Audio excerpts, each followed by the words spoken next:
Goeienaand. Het daarom al elkeen persoonlik gegroet, want ons is in die massas hier vanaand. So welkom by ons Pinksterreeks. Die tema is Pinkster 101. Wat eintlik maar net gaan oor dat ons net so 'n bietjie weer na die hoe sê hulle back to basics gaan rondom Pinkster, rondom wat is Pinkster, hoe dit ontstaan en wat is die doel daarvan. Vanaand se tema dan die begin van iets nuuts en ons gaan so 'n bietjie rondom dit saamgesels. Maar kom ons word eers vir 'n oomblik stil en ek nooi jou sommer uit daar waar jy sit om sommer net rustig te raak in jou gemoed en deel met die Here dit wat op jou hart is op hierdie oomblikke. So op 'n maandag aand, blou maandag, hooplik was dit nie 'n blou maandag nie, maar deel sommer net met die Here dit wat op jou hart is op die oomblik. So kom ons gee so 'n bietjie kans vir stil gebed.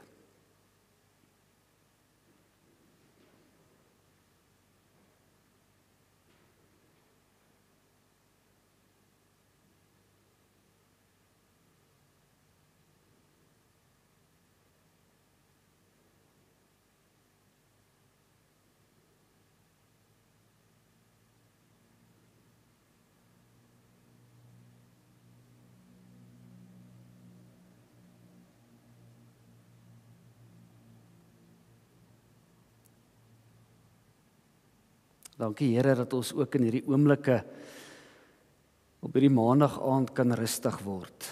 Dankie dat ons in hierdie oomblikke U naam kan aanroep en weet dat U hier is.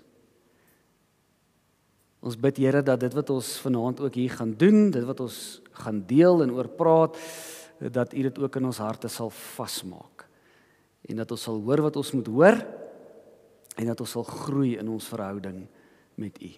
Dankie vir die voorreg, Here, om hier te kan wees. In Jesus naam. Amen.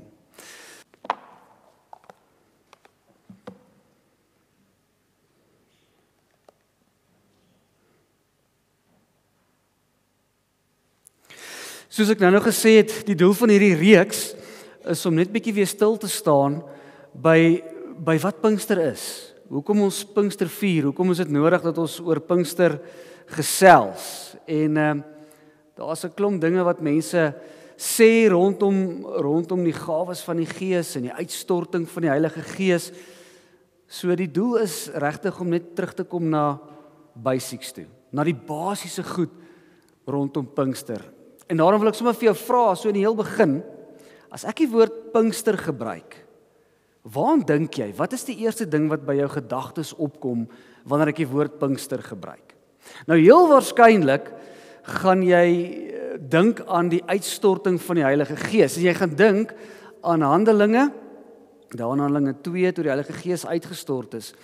En dit is reg, dis goed dat ons daaroor dink. Maar ek dink hier is die probleem. Die probleem is dat dit alles waar dit bly. Met ander woorde, ons is baie geneig om as gelowiges, veral in die gereformeerde tradisie, so 2 of 3 keer 'n jaar, 2 of 3 dae 'n jaar althans, staan ons 'n bietjie stil by die Heilige Gees en ons praat bietjie oor die Heilige Gees en dit is pragtig en dit is oulik en dit is mooi en ons lees die stories van die uitstorting en van die gawes, maar dis baie keer waar dit bly in ons lewens. Met ander woorde, dit word nooit iets diepers of word nooit regtig 'n werklikheid vir baie van ons gelowiges in ons lewe nie. So ons vra nooit eintlik die vraag vir onsself, wat beteken die uitstorting van die Heilige Gees vir my as 'n gelowige nie? Prakties. Wat beteken dit vir my? Hoe beïnvloed dit my lewe? Hoe beïnvloed dit op die einde van die dag my geloofslewe? Want baie keer voel dit vir my asof die gesprekke oor die Heilige Gees en wanneer ons lees oor die Heilige Gees, dat dit eintlik maar net by teorie bly. Ons lees dit en ons ken so 'n bietjie van die teorie daar agter en dis al wat ons in belang stel in 'n sekere sin. Maar is dit regtig al waaroor Pinkster gaan? Is Pinkster regtig net 2 of 3 dae in die jaar wat ons 'n bietjie dink oor die Heilige Gees? Of is daar iets diepers? Is daar 'n dieper betekenis en dalk 'n verandering wat in ons lewe moet plaasvind wanneer ons praat en dink oor die Heilige Gees? So vanaand gaan ons bietjie kyk hoe die Heilige Gees die disippels se lewens verander. Met ander woorde, vir die disippels was dit nie net 'n teorie gewees nie. Dit was nie net iets moois wat Jesus hulle van vertel het nie, maar dit het regtige verandering in hulle lewe gebring. So, kom ons begin by die begin, rondom Pinkster, en ons gaan staan 'n bietjie stil by Handelinge 2, daar van vers 1 af. Ons gaan lees vers 1 tot 13, die baie bekende gedeelte, maar let 'n bietjie op terwyl ons dit saam lees. Let 'n bietjie op, wat lees jy, wat sien jy raak so 'n bietjie tussen die lyne? Ons ken die algemene storie, maar wat lees jy dalk 'n bietjie raak? Wat sien jy dalk 'n bietjie raak so in hierdie verse wat ons nou gaan saam lees? Dalk iets wat jy nog nie regtig oor gedink het nie, of nog nie regtig aandag aan gegee het nie, nê.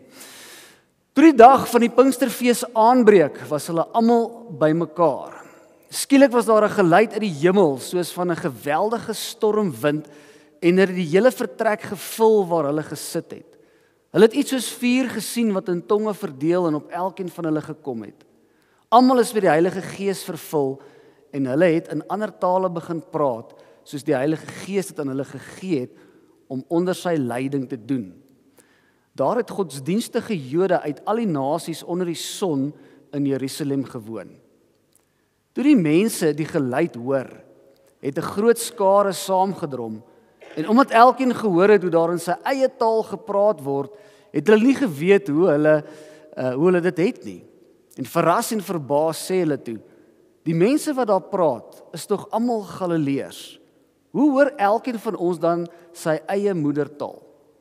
Perse, Medeërs en Elamite, sowel as die inwoners van Mesopotamië, Judea en Kappadosie, Pontus en die provinsies Asië, Frigië en Pamfilië, Egipte en die dele van Libië om Sirene, mense uit Rome. Jode sowel as heidene wat die Joodse geloof aangeneem het. Kretensers, ek is nie seker hoe presies ou dit uitspreek nie, maar ook Arabiere. Ons hoor hulle in ons eie tale praat oor die groot dinge wat God gedoen het. Hulle was almal verbaas en uit die veld geslaan, en party het vir mekaar gevra, wat kan dit tog beteken? Maar party het gespot en gesê, hulle is dronk.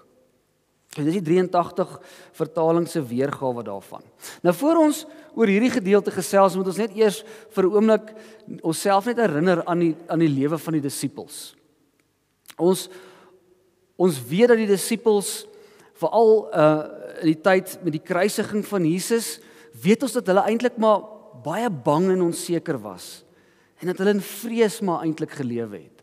Hulle was onseker gewees oor dit wat hulle nou sien gebeur het, nee, ons weet hulle was onseker gewees oor die feit dat Jesus nou gevange geneem is, en dat hy nou gegeesel word, en dat hy gekruisig is, en hulle kom agter dat die disippels hulle is net weg, hulle het net verdwyn. As 'n ou die kruisgebeure gaan lees, dan wonder 'n ou waar die disippels heen gegaan het, nee. Waarskynlik het hulle van 'n afstand af gekyk wat hier gebeur. En ou dink aan iemand soos Petrus byvoorbeeld, nee. Petrus wat hy was so seker van sy geloof, hy was so seker in Jesus, en dat hy Jesus volg, dat hy vir Jesus gesê het, ek sal U nooit verloon nie. En dan weet ons nou wat met Petrus gebeur het, nee. En dan na die kruisiging van Jesus, na Jesus gesterf het, kry ons die disippels in die bokkamer, die deure is gesluit. Hoekom? Want hulle is bang. Hulle is bang vir die Romeinse ryk, want onthou nou, hulle Messias, hulle leier, hulle rabbi, die een saam met wie hulle die laaste paar dae van hulle lewe spandeer het, van sy lewe saam met hom spandeer het, wat al hierdie goed gesien gebeur het, al hierdie wonders, hy's weg, hy's gekruisig.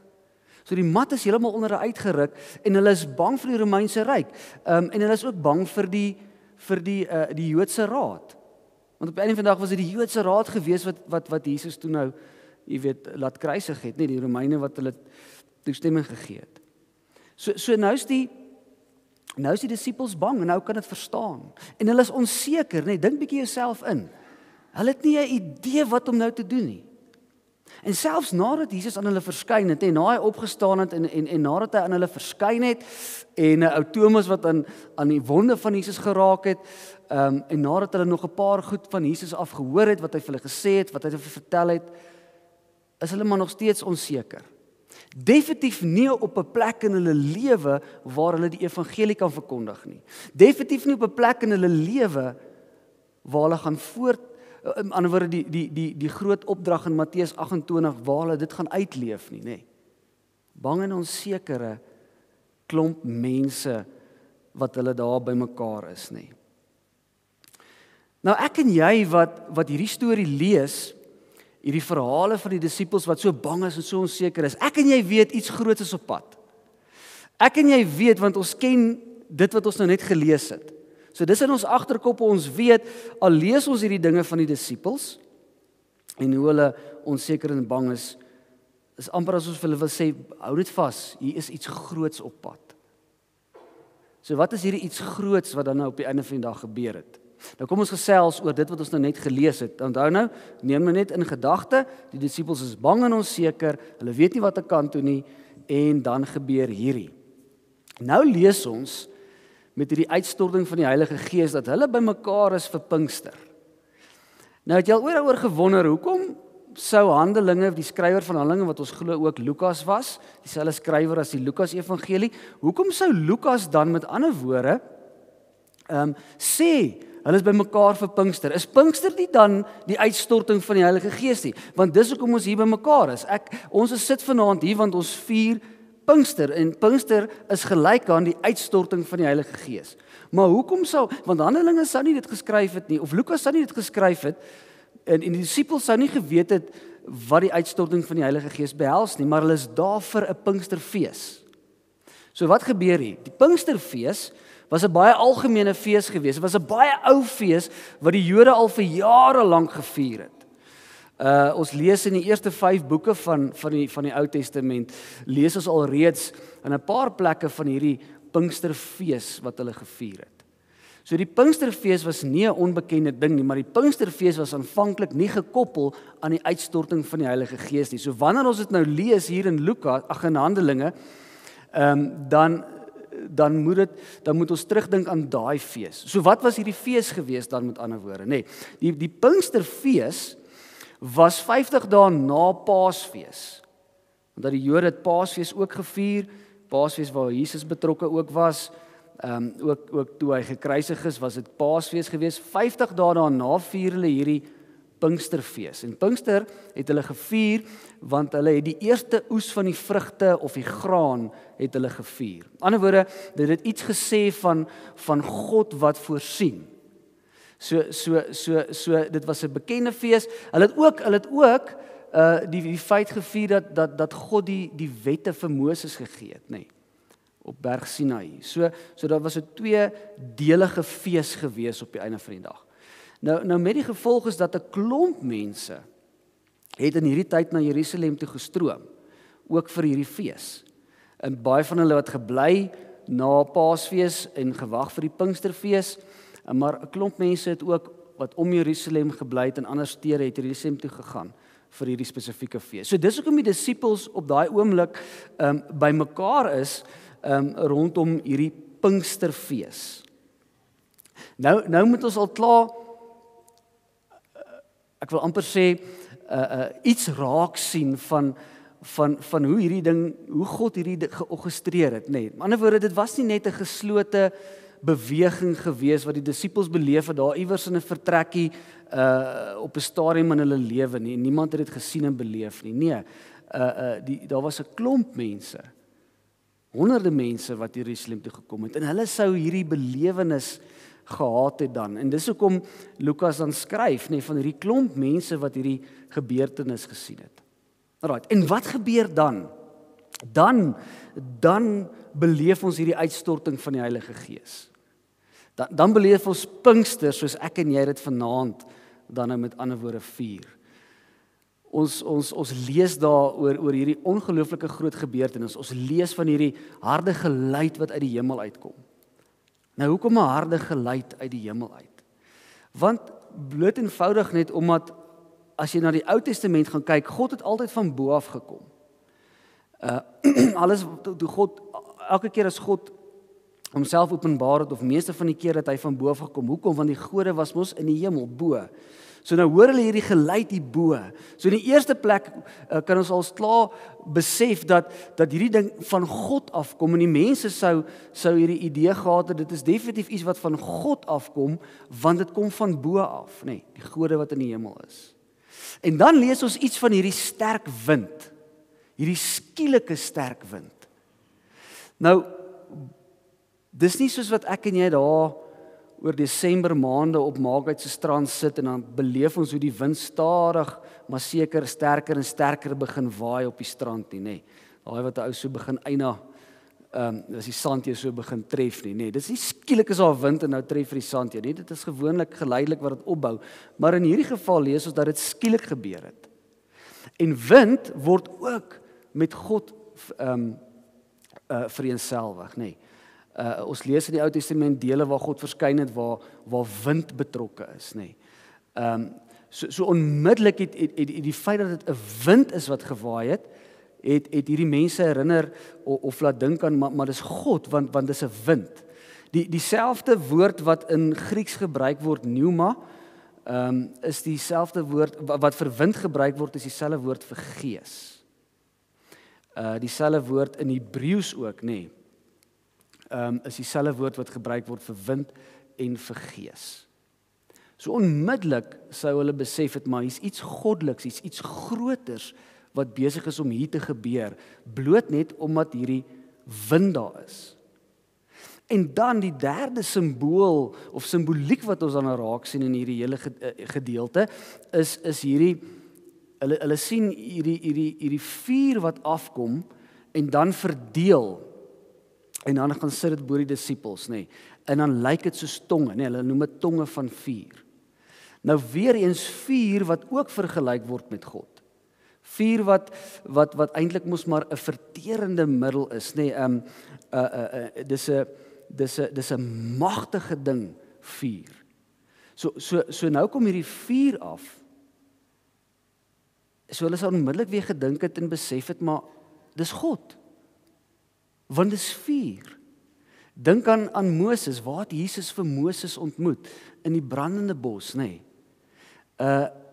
Jesaja byvoorbeeld, nê, die warm kool wat aan Jesaja se tong geraak het toe hy daai visioen gesien het, nê. So lees ons oor 'n klomp plekke in die Bybel waar vuur byvoorbeeld in amper sê ek Moses, nê. Toe Moses die 10 twee klipplate gaan kry het, nê. Wat het gebeur? Toe die volk opkyk, is die berg omsingel met vuur. So vuur weer eens God. So al was hierdie 'n baie vreemde gebeurtenis gewees, was dit tog bekend. Ten minste vir die Jode, nê. En vir die disippels, want dit was gedoen op so 'n manier dat hulle sou besef het, maar hier's drie simbole van God hier teenwoordig. En dan verdeel dit in tonge, wat baie vreemd is vir my en vir jou, nê. Maar ja, daar's 'n rede hoekom hulle byvoorbeeld al die prentjies wat ons sien oor die disippels met hierdie vlammetjie bo hulle koppe, nê, lyk gewoonlik soos 'n kersvlammetjie. En dis so half dat 'n kersvlammetjie lyk amper soos 'n tong, nê, ons mense se tong. Nou dis hoekom hulle hom so geteken het dan, of hoekom hulle hom dan so teken, nê. En hierdie in ons teks wat Lukas probeer sê het vir ons in terme van hierdie vlammetjies wat soos tonge lyk, is om te sê dat dit gee vir ons die eerste ek wil amper sê 'n klou, nê, rondom waarvoor die uitstorting van die Heilige Gees, of die doel van die uitstorting van die Heilige Gees. Want met 'n tong praat ons, met ons tong bely ons, met ons tonge verkondig ons. So hier kom hierdie groot gebeurtenis.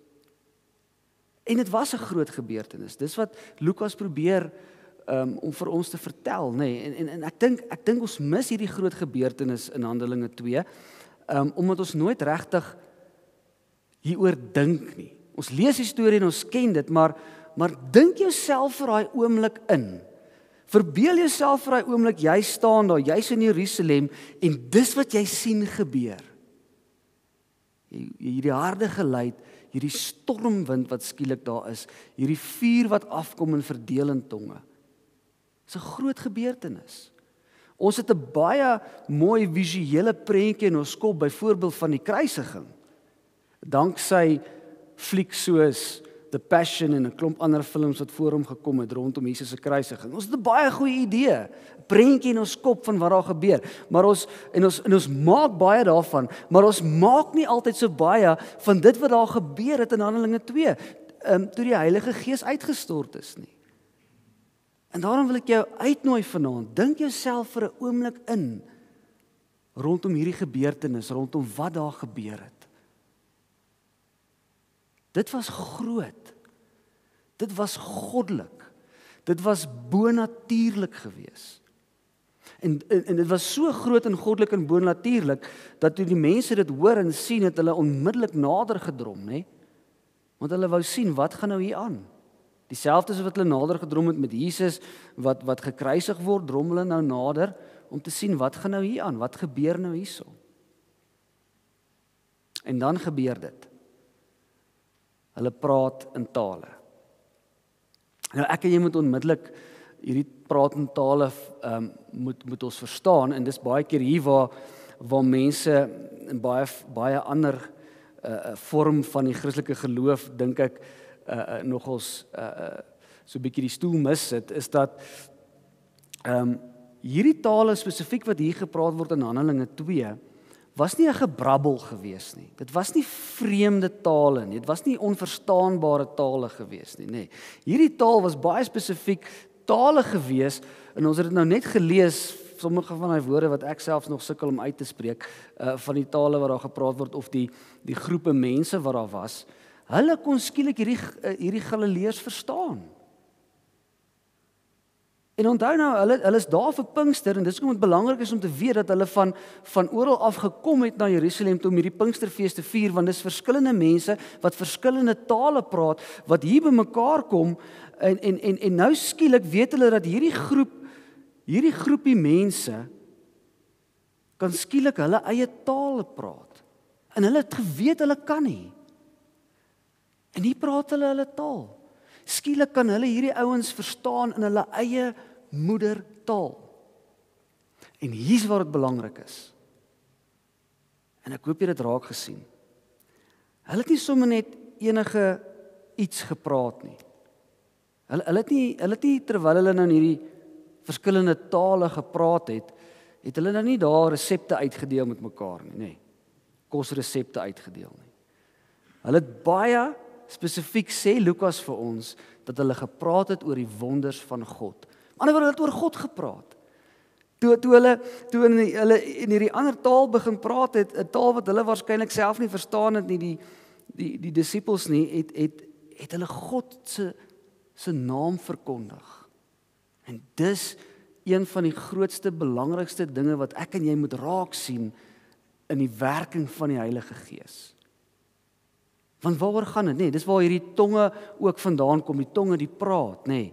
Dat hulle oor God gepraat het. So nou moet ons onmiddellik weet dat die een van die grootste betekenisse van die uitstorting van die Heilige Gees is om die evangelie te verkondig. Is om mense persoonlik te oortuig van God en van Christus, maar ook om mense te bemagtig om te gaan vertel. Ons sal môre aand 'n bietjie meer praat oor hierdie bemagtigingskonsep, maar vir vanaand net hierdie bewuswording en hierdie besef dat die doel van die Heilige Gees is om te verkondig, is om oor God te praat, is om die evangelie, die blye boodskap daar uit te kry. Weereens die simboliek van die tonge wat oor hulle gekom het. Wat het met die disippels daarna gebeur? So ons het nou hierdie belewenis, hierdie groot bonatuurlike goddelike belewenis met al hierdie pragtige simboliek wat daarin vasgevang is. En wat gebeur met die disippels daarna? Kom ons gaan net weer vir 'n oomblik terug na dit wat ons nou vir mekaar gesê het. Wie was die disippels voor die uitstorting van die Heilige Gees? Hulle was hierdie bang disippels gewees, hierdie onsekere groep disippels wat eintlik maar weggekruip het, bang vir die Romeinse ryk. En skielik daarna, en dis opvallend as jy nou gaan verder lees. Ons het nou gestop by vers 13 wat sê party het gespot en gesê hulle is dronk. Maar net daarna dan sien ons Petrus wat 'n totale omkeer in sy lewe beleef het. Totale omkeer. Hy's nie meer dieselfde Petrus. Hy's nie meer die Petrus wat was voor die uitstorting nie. Hy's 'n ander Petrus. Hy's 'n totale nuwe Petrus. En dit is net as gevolg van die uitstorting van die Heilige Gees. Want wat doen Petrus daarna? Hy sê vir hulle nee, kom ek verduidelik vir julle wat nou hier gebeur het. Petrus weet sommer skielik ook wat hier gebeur het. En dan vertel hy vir hulle. Dan vertel hy vir hulle, gaan lees dit, dan vertel hy vir hulle oor Christus en hoe hulle Christus uitgelewer het en hoe hulle 'n moordenaar laat vrygaan het en maar gesê het Jesus moet gekruisig word, nê. En skielik vertel Petrus dit vir hulle. Skielik verander hierdie bang, onsekere Petrus wat Jesus verloon het, verander in hierdie Petrus wat skielik verkondig. Wat skielik vreesloos verkondig, want wat het verander? Niks het regtig verander nie, behalwe die Heilige Gees wat oor hulle gekom het nie, nê. En van daai oomblik af het Petrus se lewe verander en waarskynlik ook die disippels se lewens verander. Skielik tree Petrus op met waagmoed, met selfvertroue, selfversekerd, vertel hy vir hulle van wat hier gebeur het en vertel hy hulle van Jesus. Vertel hy vir hulle van die evangelie. En dan gaan lees maar verder in Handelinge, die volgende paar hoofstukke in Handelinge praat oor hoe Petrus in die howe gestaan het, hoe hulle hom gearresteer het en hom in die howe hom gekonfronteer het oor hierdie goed wat hy nou vertel van Christus wat opgestaan het en wat lewe en oor die evangelie. Dan staan hy daar, dis dieselfde Petrus wat Jesus verloon het en skielik staan hy hier en hy verkondig, hy vertel. So Petrus verander in hierdie ek verloon vir Jesus Petrus in 'n ek sal sterf vir hierdie evangelie boodskap. En al wat verander het, was die Heilige Gees wat uitgestort is. So ook die ander disippels. En so ook later Paulus, die tweede deel van Handelinge, nê, Paulus onder leiding van die Heilige Gees wat sy sendingreis begin het. So wat het gebeur? En ek dink ons besef dit nie altyd nie, maar ek wil so ver gaan deur te sê dat ek dink die geboorte van die kerk is as gevolg van die uitstorting van die Heilige Gees. Die geboorte van die kerk, soos wat ek en jy vanaand hier by mekaar sit, nie hierdie gebou nie, nê, die konsep van kerk wat daar aan Handelinge begin het, want wat het gebeur toe Paulus en Petrus hulle begin verkondig het hulle na stede toe gegaan, het hulle kerke gaan stig. In ander woorde kerke, hulle het mense bymekaar gekry, die gemeenskap van die gelowiges bymekaar gekry. Hulle het bymekaar gekom op 'n gereelde basis, saam God geloof en geprys geaanbid, mekaar geondersteun, mekaar gedien. En so het hulle uitgegaan ook en ander mense gaan haal om deel te word van hierdie geloofsgemeenskap, om deel te word van die kerk. So in 'n sekere sin was dit die geboorte van die kerk, as gevolg van die Heilige Gees se uitstorting, want die Heilige Gees het vir Petrus, hulle Paulus, hulle en al die ouens bemagtig. En daarom het hulle uitgegaan en kerke gaan stig. So die kerk soos ons hom vandag beleef, hier in die 21ste eeu, hier in Eldorein, se wortels kan ons terugvat na die uitstorting van die Heilige Gees. Ja, daar's 'n groot stuk geskiedenis van hoe die kerk ontwikkel het daar in die 1ste eeu regdeur tot waar ons nou is, maar dis nie die punt nie. Die konsep van mense wat bymekaar kom, wat saam God aanbid, Dis die kerk. En dis die Heilige Gees, dis die werking van die Heilige Gees in hulle lewens. So wat beteken dit vandag vir my en jou? Weereens, dit kan of net 'n pragtige storie wees, 'n mooi stukkie teorie, 'n deeltjie in ons Bybel wat pragtig is. Maar ek wil weer die vraag vra, is dit dit? Is dit al waaroor dit gaan? 2-3 dae in die jaar wat ons bymekaar is, wat ons bietjie praat oor die Heilige Gees, of is dit iets meer, iets diepers?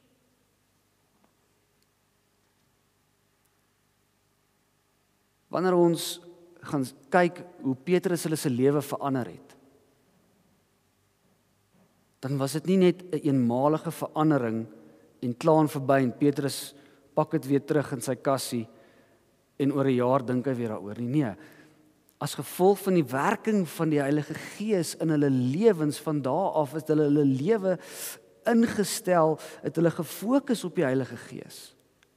Dit was deel van hulle lewe. Hulle kon nie meer praat oor God en oor Jesus en oor Christus sonder die werking van die Heilige Gees nie. Dit was 'n pakkie van daai dag af verder in hulle lewens. Maar ons mis dit, ek en jy, baie keer. Omdat ons net so teoreties daaroor dink, nê. So God is baie meer, die Heilige Gees is baie meer as boekekennis. Dis God se Gees wat in ons woon. Dis wat Lukas ons leer. Dis God se Gees wat in ons woon. Dis die derde persoon van die drie-eenheid, Vader, Seun en Heilige Gees, maar ons fokus baie op Vader en Seun en die Heilige Gees is amper nie deel daarvan nie. Ons sê hy is, maar hy is nie eintlik nie. Want ons maak dit nie deel van ons lewens nie.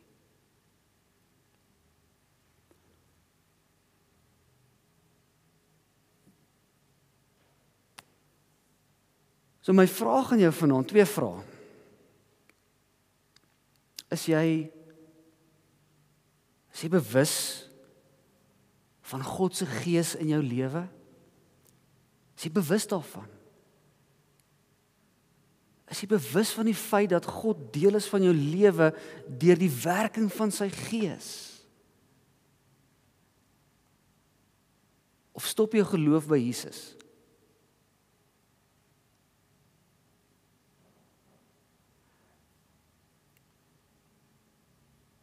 Die vraag is, hoe doen ek dit? Hoe word die Gees deel van my lewe dan? En ek dink dit is baie eenvoudig. Prakties is dit om nie aan die Gees te dink teoreties nie, maar ook om elke dag, elke oomblik van jou lewe vir jouself bewus te maak en te sê, die God se Gees is hier by my en hoe beleef ek God se Gees in hierdie oomblikke van my lewe? Dat God se Gees nie net hier bly in hierdie kerkgebou nie, want dis wat baie gelowiges doen. Hier by die kerk is God my geloof en as ek by daai deure uitstap, nê, dan sit ek maar net weer my geloof in my sakke of in my handsak en dan volgende Sondag sal ek dit weer uithaal want ek het mos spesifieke kerkklere, nê. Dan haal ek dit weer uit daai broeksak uit of hempsak of my handsak uit en dan is geloof weer deel van my lewe, maar die res van die week dat sy nie daar nie, nê. Dieselfde doen ons met die Heilige Gees en dis dieselfde, ons moet ons koppe verander. Ons moet ons ingesteldheid verander. Jy moet vir jouself sê, ek wil bewus wees van die Gees in my lewe. En dan kan jy gaan bid. Gaan vra vir die Here, Here, help my om die Gees te beleef en te ervaar. Help my om bewus te word, help my om die Gees se werking in my lewe raak te sien. Dis die beginpunt van dit. En dan die tweede vraag net is, leef jy met 'n verwagting dat God se Gees in jou lewe werk? So aan die een kant is jy bewus daarvan, ingestel, En in die tweede kant, die tweede vraag is jy leef jy met 'n verwagting? Want ek dink ons leef nie altyd met 'n verwagting nie. As die Heilige Gees net vir jou teoreties is, dan leef jy definitief nie met 'n verwagting dat die Heilige Gees gaan aktief besig wees in jou lewe nie en dat die Heilige Gees jou nie gaan gebruik in die koninkryk van God nie, wat ons môre aan bietjie meer oor gaan gesels nie, nê. Maar as jy nie met daai verwagting leef nie, wat help dit? Dis soos om in 'n resepteboek te lees van een of ander pragtige lekker 'n resep oor hoe om speserye 'n spesery mengsel vir daai lekker stukkie steak wat jy nou wil braai nie. Nou lees jy lees die resep oor al hierdie kruie en jy sien hier in jou kop hoe jy daai kruie op daai steak sit en beteken dit as jy daai resep gelees het jy weet hoe dit proe? Nee, wat moet jy doen? Jy moet gaan en jy moet daai kruie gaan koop. Dan moet jy daai goed meng, dan moet jy dit op jou vleis sit, nê. En dan moet jy jou steak braai, medium rare op die meeste. En dan moet jy hom proe. Jy moet dit beleef. En ons moet dit doen met die Heilige Gees, met God se Gees in ons lewe. Ons moet nie net daarvan lees nie, soos 'n resep net ons lees nie. Ons moet dit beleef. So om op te som en af te sluit. Ons tema vir vanaand. Die uitstorting van die Heilige Gees is die begin van iets nuuts. Dis die begin van iets nuuts gewees in die disippels se lewe, maar is ook die begin in iets nuuts in ons elkeen se lewe. En die Heilige Gees was nie net daar gewees in Handelinge nie. Hy's hier ook, deel van ons lewens. So my uitnodiging is, moenie op die kantlyn staan en kyk hoe die Heilige Gees besig is om mense se lewens te verander en hoe God deur die Heilige Gees besig is om die evangelie te verkondig aan mense wat dit nog nooit gehoor het nie, of selfs mense wat dit gehoor het, maar wat dit eers regtig later besef wat hulle gehoor het. Moenie op die kantlyn staan nie. Wil jy nie maar net deel word daarvan nie? Wil jy nie inspring op die veld gaan en deel word van die werking van die Heilige Gees in hierdie era waarin ek en jy leef nie? Amen. Kom ons stop daar vir vanaand. Môre dan praat ons verder so 'n bietjie oor die teorie rondom die gawes van die Gees, rondom wat daar rondom gebeur, hoe kan ons daaroor dink? Wat leer die Bybel ons? Hoe kan dit vandag in ons lewens prakties wees? Maar ek hoop net iets vanaand het jy besef van hierdie groot gebeurtenis wat ook deel kan wees van jou lewe. So kom ons bid saam. Dankie Here dat ons hierdie gedeelte in Handelinge kon lees. Dankie dat Lukas ons leer en hierdie prentjie vir ons skep oor die uitstorting van die Heilige Gees. Maar Here, mag dit nie net daar bly nie. Mag dit deel word van ons elkeen se lewe. Mag Pinkster, die Heilige Gees, nie net 'n teorie vir ons wees nie, maar mag dit deel word van ons lewe. Mag U ons elke dag bewus maak van die werking van die Heilige Gees in ons lewens. U is teenwoordig, U is naby. Hierdie werking van die Gees. Help ons om nie op die kantlyn te staan nie, maar om deel te neem.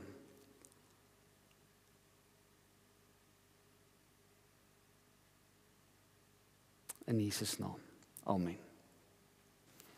Die Here seën jou. Die Here is werklik besig in jou lewe.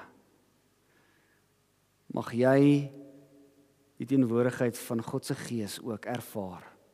Elke oomblik van elke dag van jou lewe. Amen.